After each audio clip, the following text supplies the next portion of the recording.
In Defense of Every Single Disney Princess Part 2. Just a little recap of Part 1. Basically, the moral of the story is these are not bad princesses or bad role models. Stop judging their stories, their lives, and their choices, and look at your own life for a change before judging others. Now on to Chapter 4, In Defense of Ariel! Now I'm not gonna go over an entire story, I'm just gonna go for the defense points. To start off, let's address the two most biggest reasons people don't want their kids to watch The Little Mermaid. The first one having to do with her voice being stolen and still getting the man, and the second one that she makes a deal with the devil, or, quote-unquote devil. I'm going to defend both points right here, right now. First of all, Ursula isn't a devil, she's a sea witch. I'm just kidding, that's not one of my arguments. So, in my opinion, really this is just my opinion, not letting your kids watch this movie is a bit of an overreaction. Like I said, it's just my opinion, you do you, you raise your kids however the heck you want.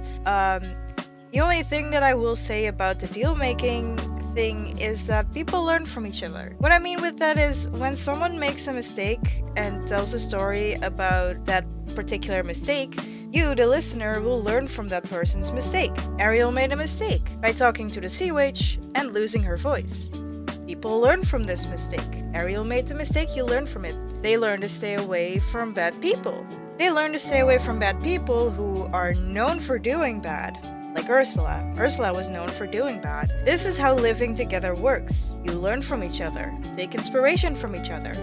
And I do want to point out that very noticeably, Ariel only gets a true happy ending when the good people in her life help her out, like right here with her father.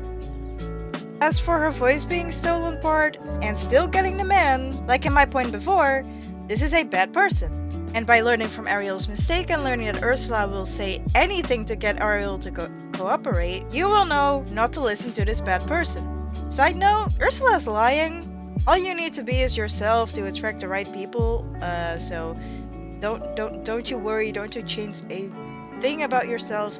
You're beautiful.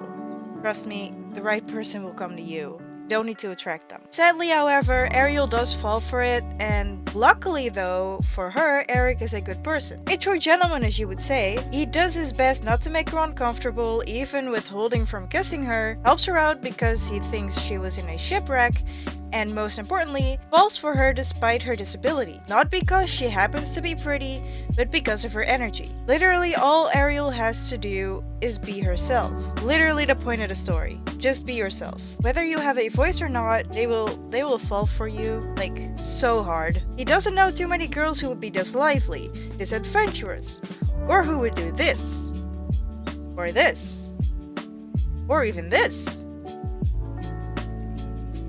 In the beginning, of course, he does think she's pretty, but only starts to really like her after spending time with her and getting to know who she actually is. Thus, proving Ursula very much wrong. I really don't feel like going deeper into it, but yeah, that's my defense. And for those of you saying, oh, she only went to land because of a guy. If you missed the first part of the movie, simply put, she's always wanted to be human.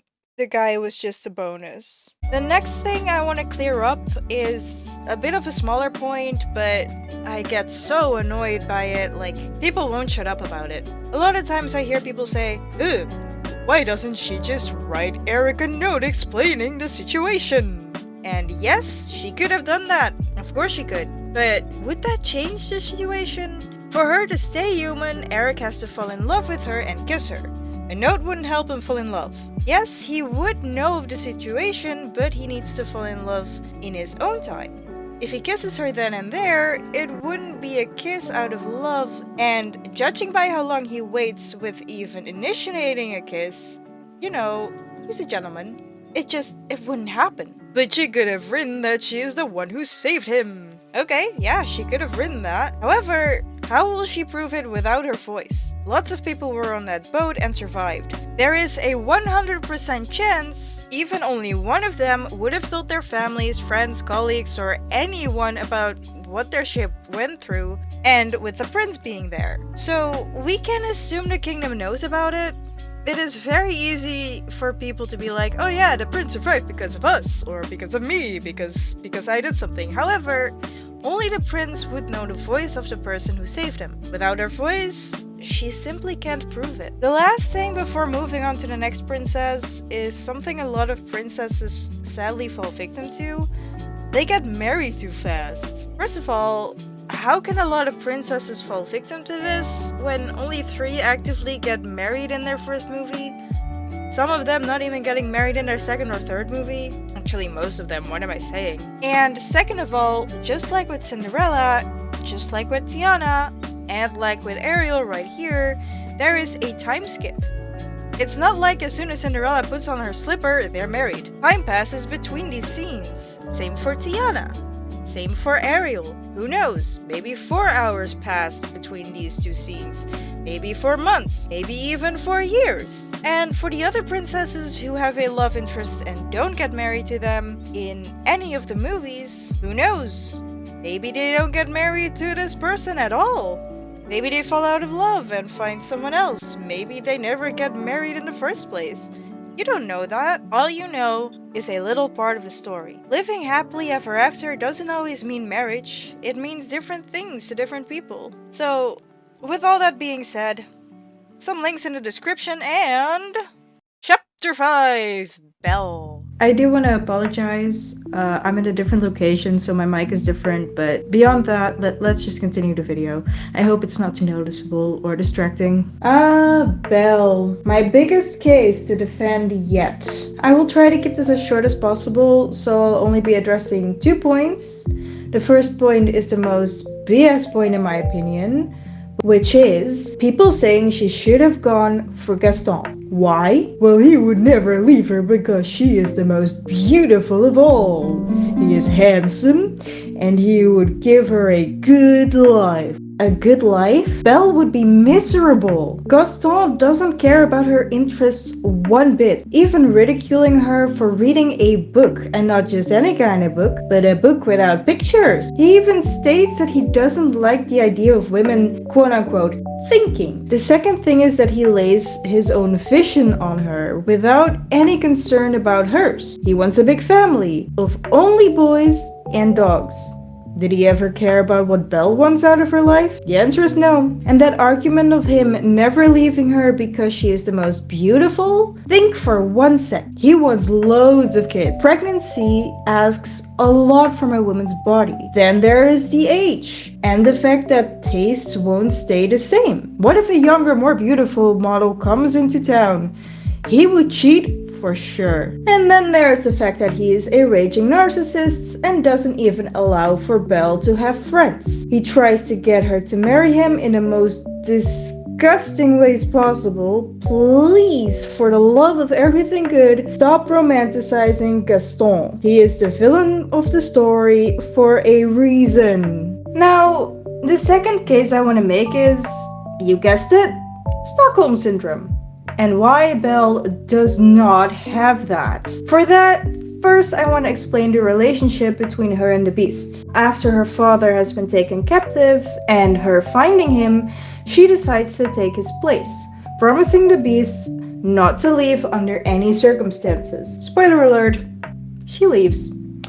With the convincing of his servants, he ends up giving her an actual room instead of a cell to stay in, and access to the entire castle aside from the West Wing. However, Belle, being the curious and adventurous girl that she is, lets her curiosity get the better of her. She goes to the West Wing anyway, and the Beast of course gets angry and scares her away, prompting her to break her promise to stay. Clue number 1. She was never really trapped. At any moment could she have left. She ends up getting attacked by wolves in the forest. She does try to fight them off, but ends up in a difficult position anyway. This is where the Beast saves her life. She does try to run, but realizes something. Maybe there is something more than the monster he shows himself to be. Maybe there is something more to the story overall. She takes him back to the castle, and this is where it happens. Everyone cowers in fear.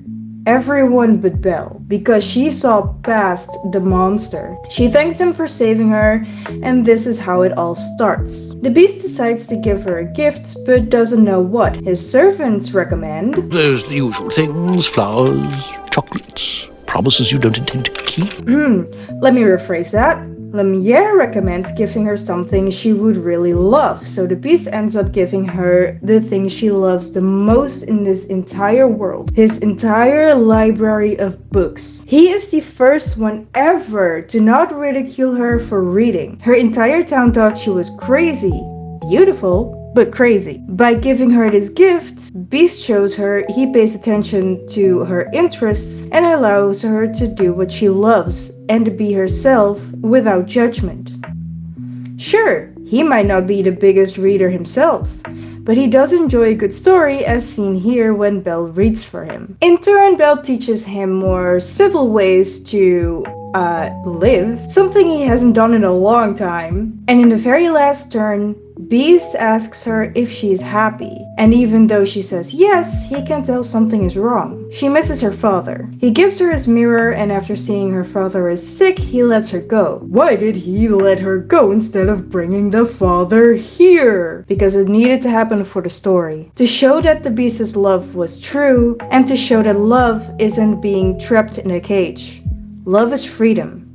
Love is putting someone else's needs before yours. Unlike with Gaston, who would have trapped her, he lets her fly free. And this is why it isn't Stockholm Syndrome, because Belle was never truly trapped. Now, for those of you who still think it's Stockholm Syndrome, let me tell you what that actually really is. Stockholm Syndrome is a psychological condition in which a hostage or abuse victim develops feelings or affection towards their captor or abuser. This phenomenon is thought to occur as a result of a survival strategy, in which the victim begins to empathize with their captor in order to increase their chances of survival. It can occur in situations where the victim perceives a threat of their life or safety and is isolated from outside support or communication. Not once is she threatened, at least not by the beasts. By wolves perhaps, but that's not the beasts. Yes, he screams at her a lot. Yes, he has anger issues, but never physically harms her. Side note, he does end up working through those issues, so points for him. He went to therapy. She is also not cut from any support or communication. It's not like the beast is the only one to talk to there. She has Miss Potts and Chip, this wonderful being, Lumiere, and of course, the best of the bunch. This entire castle is filled with characters she can interact with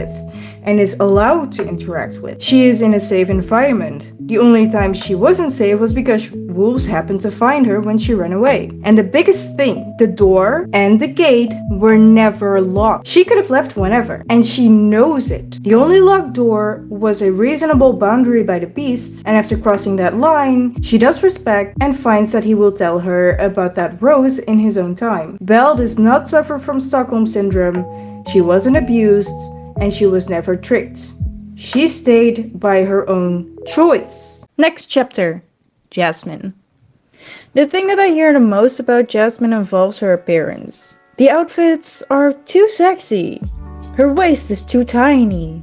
She doesn't look realistic enough. She's wearing pants. She married a liar.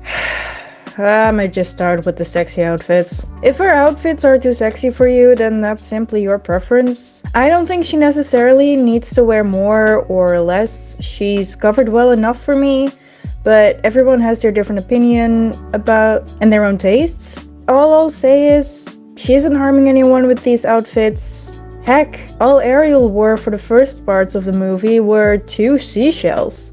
So she was basically, it's just less noticeable because of the tail. If Jasmine is comfortable in it, I say let her wear it. No need to make her feel bad about it. As for the tiny waist and unrealistic appearance, are you perhaps unaware that this is a cartoon and not an actual real person? Yes. She's supposed to mimic a real human being, but is not actually supposed to be realistic. Just realistic enough to still be recognizable and believable as a human being in this universe. To make the differences between these characters and genders noticeable, but so is Aladdin. Aladdin isn't realistic at all, so is Jafar and the genie. None of the bodies are realistic because it's a cartoon. It's an art style, not real. And I'm not only talking about Jasmine with this last comment, I am glad that more different body styles and art styles are being incorporated in the movies nowadays. Please don't forget that these are only cartoons. They are supposed to be over-exaggerated and unrealistic, so please don't compare yourself to these drawings. Now, what I also hear a lot is about the cultural things, and before you say, "You are too white to comment on this," I am only half white. my other half is actually from this tiny island under India. The culture in Aladdin isn't really supposed to be realistic. It is a mix between Arab and Indian cultures, and I don't think they did too bad of a job. It fits beautifully in the context of this fictitious world, but once again, this is just my opinion. I can give you way worse examples of cultures that are used in movies in a more offensive way, but once again, just my opinion. Please don't take it to heart. It's really...